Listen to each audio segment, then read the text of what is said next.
মধ্যে টাঙ্গুর হাওরের ফিল দিতে চান, ঢাকার বাইরে যেতে হবে না, ঢাকার মধ্যেই হবে। আমরা জিম মেম্বার্সরা সবাই চলে গিয়েছিলাম ঢাকার টাঙ্গুর হাওরে। হ্যালো সবাই, ইটস মি জ্যোতি। আজকের ভিডিওটা কে কোন জায়গা থেকে দেখতেছেন একটু কমেন্ট করে জানাবেন। আজকের ব্লগটা খুব ইন্টারেস্টিং। ক্যামেরা ওঠে না, এখন উঠছে উঠছে। হ্যাঁ, ওই যে আরেকজন। হাই দেন সবাই। আপনি এটাই উঠবেন?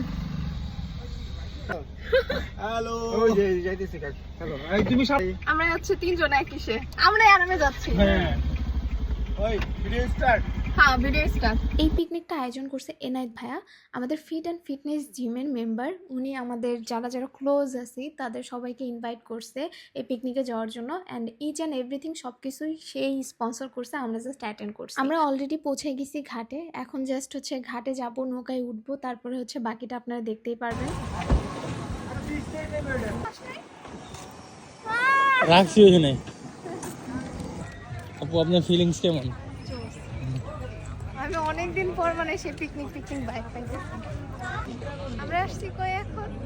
আমরা আসছি এখন না এটা ভাই, জায়গাটার নাম কি জানো? কই জায়গা?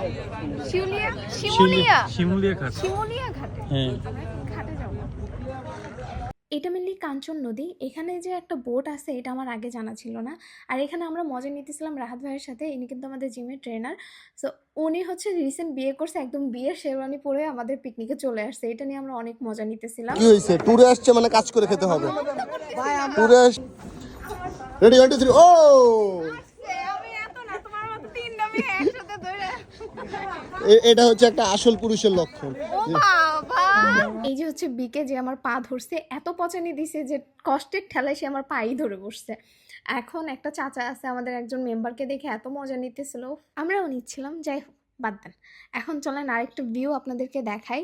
সেই ভিউটা হচ্ছে কাঞ্চন ব্রিজের নিচের ভিউটা। এটা দেখতে এত সুন্দর লাগতেছিল, অনেক সুন্দর। মানে মনটা ভরে যাইতেছিল যে এই ইট পাথরের দেশে, এই জ্যামজটের মধ্যে এত সুন্দর একটা জায়গা আছে আর এত সুন্দর একটা বোট পাওয়া যায়, এটা আমি আগে জানতাম না। আমার এই ট্রিপটা খুবই আনএক্সপেক্টেড ছিল। এক রাতের মধ্যে প্ল্যান করা হয়েছিল, আমাকে জাস্ট বলছে যে যাবেন কিনা। আমি তখনও ডিসাইড করিনি আমি যাবো কি যাব, কারণ আমি ট্রেনার বাদে আমি কাউকে এখানে চিনি না। সো সবাই আমার জন্য নতুন। ইভেন এনায়েত ভাইও যে আমাদের ইনভাইট করছে তাকেও আমি চিনতাম না, এই ট্রিপের মাধ্যমে পরিচয় হয়েছে। আমি খুবই ব্লেসড, এখানে ভালো একটা সময় কাটানো হয়েছে, গুড একটা সম্পর্ক হয়েছে। এই যে যে নতুন নতুন মানুষের সাথে আমি রেগুলার পরিচয় হইতেছি, আমি এটার জন্য খুবই ব্লেসড। অ্যান্ড সবাই যে আমাকে ভালোবাসতেছে এটাই অনেক। আরেকটা মজার বিষয় হচ্ছে এনায়েত ভাই এই সব কিছু রান্নাবান্না করে বাসা থেকে নিয়ে আসছে। রান্নাগুলো এত মজা হয়েছিল যে মানে আমি পুরোটাই শেষ করছি। আর এই যে দেখেন এখানে হচ্ছে মোর্শেদে খাওয়াই দিতেছিল, আর এই যে বিকে ভাইয়া হচ্ছে কষ্টে, তাকে কেউ খাওয়াই দেয় না, এটা নিয়ে সে একটু ঢং করতেছিল। ওনার একটু বেশি ঢং, এটা বলতে হয়। আর উপরে পাখিগুলা দেখছেন কি সুন্দর না? আমার কাছে সব থেকে বেশি সুন্দর লাগছে এই কাচ্চিটা, এইটাও অনেক বেশি মজা ছিল। সরি, বিরিয়ানিটা অনেক বেশি মজা ছিল। আর একটু রোদ ছিল, আমি রোদের মধ্যে, শীত একটা ভাইব আছে, রোদের মধ্যে বসে খাওয়া আর একটা মজা, অন্যরকম একটা মজা। এর মধ্যে ভাইয়া চমচম নিয়ে আসলো। এই যে এনায়েত ভাই, এনার কথাই বলতেছিলাম, ইনি মেন উদ্যোক্তা আমাদের এই ট্রিপের জন্য।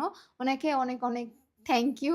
কারণ ভাইয়া যদি এই উদ্যোগটা না নিত তাহলে আমি জানতামই না ঢাকার মধ্যে এরকম টাঙ্গুরের একটা ভাইব নেওয়া যায়, বা এই পিকনিকও হইতো না, আমাদের নতুন করে কারোর সাথে পরিচয় হইতো না। আমি তো জিম করি আর ট্রেনার ভাইয়া যারা আছে তাদের সাথে একটু মজা ফাস্তি করি, এটাই চলে আমার সাথে। বাট এইরকমও যে একটা ফিল হয় সবার মধ্যে, একটা ফ্যামিলি ভাইব, একটা গুড বন্ডিং যে হইতে পারে, এটা আমার জানা ছিল না। অন্য কোনো জিমে হয় কিনা, বাট ফিট অ্যান্ড ফিটনেস আসলেই সেরা। এখানে প্রত্যেকটা মানুষের মধ্যে একটা আন্তরিকতা আছে, তারা খুবই ভালো। ওই যে এনায়েত ভাইকে টানতেছে সবাই নাচানোর জন্য, সবাই নাচানাচি করতেছিল। আমি এখানে আবার বিকে ভাই আমার গিটার দেখে বলতেছিল আমার একটু শিখান। আমি বলতেছি আপনি পারবেন না, আমি নিজেই পারি না, আপনি কি পারবেন? কারণ না, আরে শিখান, আপনি যতটুকু পারেন ততটুকু শিখান। দেখতে দেখতে বিকাল হয়ে গেছিল, আর এই সময় আমাদের সবারই চা খাইতে মন চাইছিল। তো আমাদের বোটটা একটা হচ্ছে ঘাটে নামে, যেখানে আই লাভ কাঞ্চন লেখা ছিল।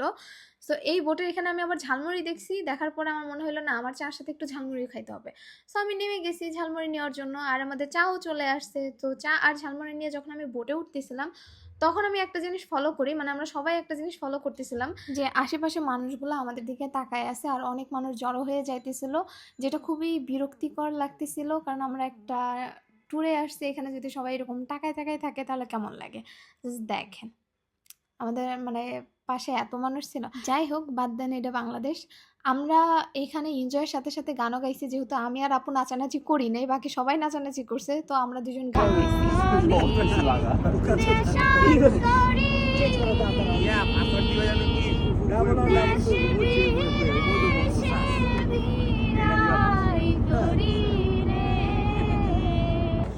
ট্যুর শেষ আমাদের। সোনার বাংলাদেশ।